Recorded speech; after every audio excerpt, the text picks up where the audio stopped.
लोकसभा में राष्ट्रपति द्रौपदी मुर्मू के अभिभाषण पर धन्यवाद प्रस्ताव पर चर्चा हुई। विपक्ष के नेता राहुल गांधी ने इस चर्चा की शुरुआत की। राहुल सरकार को घेरने की पूरी तैयारी के साथ सदन में आए थे। इस दौरान राहुल गांधी ने प्रधानमंत्री नरेंद्र मोदी पर सबसे बड़ा हमला बोला, जिसके बाद गृह मंत्री अमित शाह और राहुल गांधी में तीखी बहस देखने को मिली। इस बीच सदन में बवाल मच गया। तो ऐसा क्या कहा राहुल गांधी ने जिस पर मचा बवाल, जानेंगे इस रिपोर्ट में। संसद के बजट सत्र का 5वां दिन हंगामेदार रहा। जैसे ही लोकसभा में नेता प्रतिपक्ष राहुल गांधी ने चर्चा की शुरुआत की, लोकसभा में अपनी बात रखने के लिए राहुल गांधी खड़े हुए और उन्होंने चीन के अतिक्रमण का जिक्र करते हुए पूर्व आर्मी चीफ नरवणे की आत्मकथा का हवाला दिया। वैसे ही सदन में हंगामा मच गया।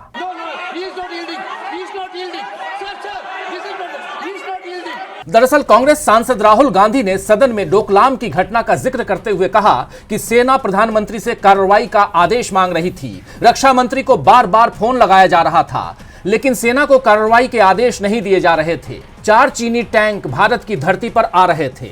This is about when 4 Chinese tanks were entering Indian territory.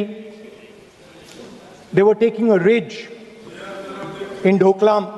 Rahul Gandhi ने पूर्व सेना प्रमुख नरवणे की किताब का हवाला दिया। हालांकि पूर्व आर्मी चीफ की यह किताब प्रकाशित नहीं हुई है। राहुल गांधी ने जब मोदी सरकार पर सवाल उठाए तो संसद में बीजेपी के नेता खड़े हो गए। रक्षा मंत्री राजनाथ सिंह और केंद्रीय गृह मंत्री अमित शाह से लेकर बीजेपी के तमाम नेता राहुल गांधी को बोलने से रोकने लगे। टोका टाकी के बीच लोकसभा की कार्रवाई को 3 बार स्थगित किया गया, लेकिन सत्ता पक्ष ने राहुल गांधी को बोलने नहीं दिया। राहुल जैसे ही पूर्व सेना प्रमुख नरवणे का नाम लेते तो कभी राजनाथ सिंह खड़े हो जाते, तो कभी अमित शाह, तो कभी संसदीय कार्य मंत्री किरण रिजिजू खड़े हो जाते। इस दौरान सबसे बड़ी भूमिका तो लोकसभा अध्यक्ष ओम बिरला की रही।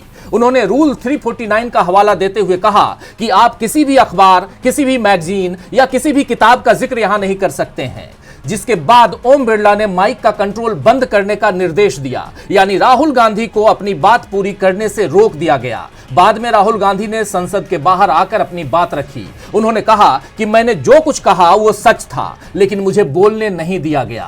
राहुल गांधी ने क्या कुछ कहा, जरा सुन लीजिए।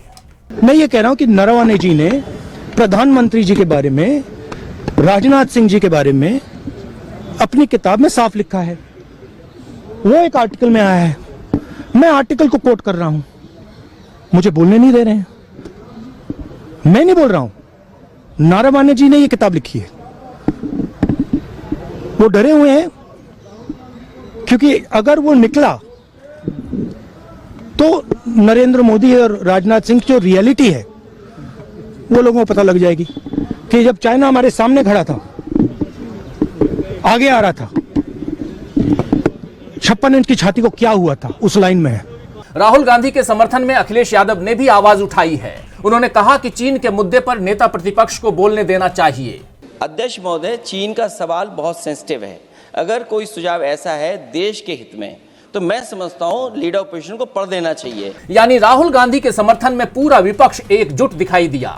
डीबी लाइव की रिपोर्ट।